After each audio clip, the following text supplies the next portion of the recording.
மகாபாரதம் பாகம் 14 பாண்டவர்கள் தப்பியது. பெரியோர்கள் அனைவருக்கும் நமஸ்காரம் செய்து சமமான வயதாயிருந்தவர்களை தழுவி விடைபெற்று கொண்ட பாண்டவர்கள் வாரணாவதம் சென்றார்கள். நகரத்து ஜனங்கள் பாண்டவர்களுடன் வெகு தூரம் நடந்து சென்று திரும்பி போக மனமில்லாமல் திரும்பினார்கள். விதுரன் யுதிஷ்டனுக்கு மர்மமாக அந்நிய பாஷையில் எச்சரிக்கை செய்தான். ராஜநீதியில் நிபுணனாக எதிரியின் யோசனையை அறிந்தவன்தான் ஆபத்தை தாண்டுவான். உலோகத்தினால் செய்யப்படாத கூர்மையான ஆயுதமும் உண்டு. அதை தடுக்கும் உபாயத்தை எவன் அறிந்து கொள்கிறானோ அவன் பகைவர்களால் கொல்லப்பட மாட்டான். காடுகளை அழிப்பதும் குளிரை போக்குவதுமான ஒரு பொருள் வலைக்குள் வாசம் செய்யும் எலியை தீண்டாது. முள்ளம்பன்றி பூமியை தோண்டி காட்டுத்தீயிலிருந்து தப்பித்து கொள்ளும். அறிவாளி நட்சத்திரங்களினால் திசையை அறிகிறான். இவ்வாறு மறைவாக பொருளை ஏற்றி விதுரன் யுத்தியாக பாண்டவர்களுக்கு துரியோதனனுடைய சதி ஆலோசனையையும் ஆபத்திலிருந்து தப்பும் வழியையும் பக்கத்திலிருந்தவர்களுக்கு தெரியாத அந்நிய மொழியில் சொன்னான். பிறகு குந்தி தேவி யுதிஷ்டனை கேட்டு விதுரன் சொன்னதையெல்லாம் தெரிந்து கொண்டாள். சந்தோஷமாக புறப்பட்டவர்கள் மிகுந்த கவலையுடன் சென்றார்கள். வாரணாவதத்து ஜனங்கள் பாண்டவர்கள் தங்கள் நகரத்துக்கு வருகிறார்கள் என்று கேட்டு மிகுந்த மகிழ்ச்சியுடன் எதிர்கொண்டு வரவேற்றார்கள். அவர்களுக்கென்று ஏற்படுத்திய விடுதிகளில் பாண்டவர்கள் சில நாட்கள் இருந்து வந்தார்கள். பிறகு புதிதாக கட்டி முடித்த சிவம் என்ற மாளிகையில் புரோசனன் பாண்டவர்களை அழைத்து போய் இருக்கச் செய்தான். சிவம் என்றால் மங்களம். அமங்கலமான அந்த மாளிகைக்கு சிவம் என்று பெயரிட்டிருந்தது. விதுரன் சொன்னதை நினைவில் வைத்து கொண்டு வீட்டையெல்லாம் யுதிஷ்டன் கவனித்து பார்த்தான். தீக்கு இரையாவதற்கே கட்டியது என்பது சந்தேகமற்று தெரிந்தது. யுதிஷ்டன் பீமனிடம் சொன்னான், ஆபத்தான இடம் என்று நன்றாக தெரிந்த போதிலும் நாம் சதி ஆலோசனையை தெரிந்து கொண்டு விட்டோம் என்பதை புரோசனுக்கு காட்டாமல் இருக்க வேண்டும். சமயம் பார்த்து நாம் வெளியேற வேண்டும். இப்போது சந்தேகத்துக்கு இடம் தரக்கூடாது. இவ்வாறு தீர்மானித்து அந்த வீட்டிலேயே இருந்தார்கள். இதற்குள் விதுரன் ஒரு சமர்த்தான சுரங்கக்காரனை அனுப்பினான். அவன் பாண்டவர்களை ஏகாந்தமான ஒரு இடத்தில் சந்தித்து உம்முடைய நன்மையை உத்தேசித்து விதுரன் யுதிஷ்டனிடம் அந்நிய பாஷையில் மறைபொருள் வைத்து சொன்னாரே, அதுவே என்னை நீங்கள் நம்புவதற்கு அடையாளம். உங்களுடைய சகாயத்துக்காக செய்ய வேண்டிய காரியத்தை செய்து தரவே வந்திருக்கிறேன் என்றான். அதன் மேல் அந்த சுரங்கக்காரன் புரோசனுக்கு தெரியாமல் பல நாட்கள் ரகசியமாக வேலை செய்து அரக்கு மாளிகைக்குள்ளிலிருந்து மதிலையும் அகழியையும் அபாயமில்லாமல் தாண்டி வெளியே போவதற்கு சுரங்கம் வெட்டி முடித்தான். புரோசனன் மாளிகையின் வாயிலிருந்து வசித்து வந்தான். பாண்டவர்கள் இரவு முழுவதும் ஆயுதபாணிகளாகவே ஜாக்கிரதையாக தூக்கமில்லாமல் இருந்து வந்தார்கள். வெளியே சென்று வனத்தில் வேட்டையாடி திரிந்து வந்தனர். அவ்வாறு சுற்றுப்பக்கத்துக்கு தேசத்தையும் பாதைகளையும் நன்றாக தெரிந்து கொண்டார்கள். புரோசனனை முற்றிலும் நம்பினவர்களைப் போலவும் சந்தோஷமுள்ளவர்களைப் போலவும் தங்களுடைய கவலையையும் சந்தேகத்தையும் மறைத்து கொண்டு பாண்டவர்கள் அங்கே வாசம் செய்தார்கள். புரோசனனும் ஜனங்களிடம் எவ்வித சந்தேகமும் பழியும் தோன்றாதபடி வீட்டிற்கு தீ வைக்க வேண்டும் என்ற நல்ல சமயத்திற்காக ஒரு வருஷம் காத்து கொண்டிருந்தான். பிறகு ஒரு நாள் இதுதான் சமயம் என்று புரோசனன் எண்ணினான். புத்திசாலியான யுதிஷ்டனுக்கும் புரோசனனுடைய மனதிலிருந்தது புலப்பட்டது. தன் சகோதரர்களை நோக்கி, இந்த பாபிஷ்டன் நம்மை கொல்லும் காலம் வந்தது என்று எண்ணுகிறேன். நாம் ஓடி தப்புவதற்கு இதுதான் சமயம் என்றான். குந்தி தேவி அன்று ஒரு அன்னதானம் செய்வதற்கு ஏற்பாடு செய்து மாளிகையில் இருந்த பணியாளர்கள் எல்லோருக்கும் நன்றாக சாப்பாடு, இரவில் மயக்கமுற்று தூங்கிவிட ஏற்பாடு செய்தாள்.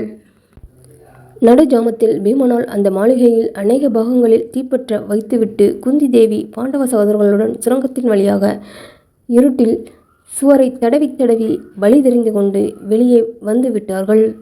தீயானது உடனே வீட்டை 4 பக்கமும் சூழ்ந்து கொண்டது. ஊரார் எல்லோரும் வந்து சேர்ந்து தீப்பற்றி எரியும் மாளிகையைக் கண்டு ஹா ஹா என்று கதறினார்கள். துரியோதனாதியர்கள் குற்றமற்ற பாண்டவர்களை இம்மாதிரி மோசம் செய்து கொன்றார்களோ என்று கௌரவர்களை கோபவாசத்துடன் பலவிதமாக பழித்தார்கள். மாளிகை இருந்து சாம்பலாயிற்று. புரோசனும் எதிர்பார்த்தபடி தீக்கிரையானான். வாரணாவதத்து ஜனங்கள் பாண்டவர்கள் இருந்த மாளிகை தீக்கிரையாயிற்று, யாரும் உயிருடன் தப்பவில்லை என்று ஹஸ்தினாபுரத்துக்கு சொல்லி அனுப்பினார்கள். திருதராஷ்டிரனுடைய மனநிலையை வியாசர் வெகு அழகாக வர்ணிக்கிறார். கோடை காலத்தில் ஆழமான ஒரு மடுவில் நீரடியில் குளிர்ச்சியாகவும் மேலே உஷ்ணமாகவும் இருப்பது போல திருதராஷ்டிரனுடைய உள்ளத்தில் மகிழ்ச்சியும் துக்கமும் கலந்திருந்தன என்கிறார். பாண்டவர்கள் இறந்து போனார்கள் என்று திருதராஷ்டிரனும் அவன் மக்களும் ஆபரணங்களை களைந்துவிட்டு ஒற்றை உடுத்தி கொண்டு கங்கைக்கு சென்று தர்ப்பணம் செய்தார்கள். எல்லோரும் சேர்ந்து பெரும் கூக்குரலிட்டு புலம்பினார்கள்.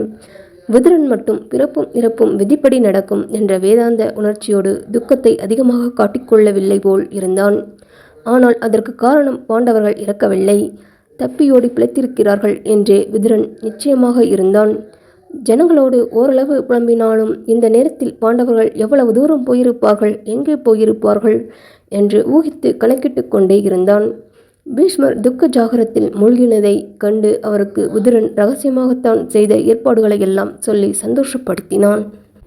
இரவெல்லாம் விழித்திருந்தபடியாலும் கவலையினாலும் பயத்தினாலும் சகோதரர்களும் குந்தி தேவியும் களைத்திருப்பதை பார்த்த வாயுபுத்திரனான பீமசேனன் தாயாரை தோளின் மேலும் இடுப்பில் நகுல சகாதேவர்களையும் தூக்கிக் கொண்டு யுதிஷ்டனையும் அர்ஜுனனையும் 2 கைகளால் பிடித்து கொண்டு யானையைப் போல் காட்டில் செடிகளையும் புதர்களையும் விலக்கி வழி செய்து கொண்டு சென்றான்.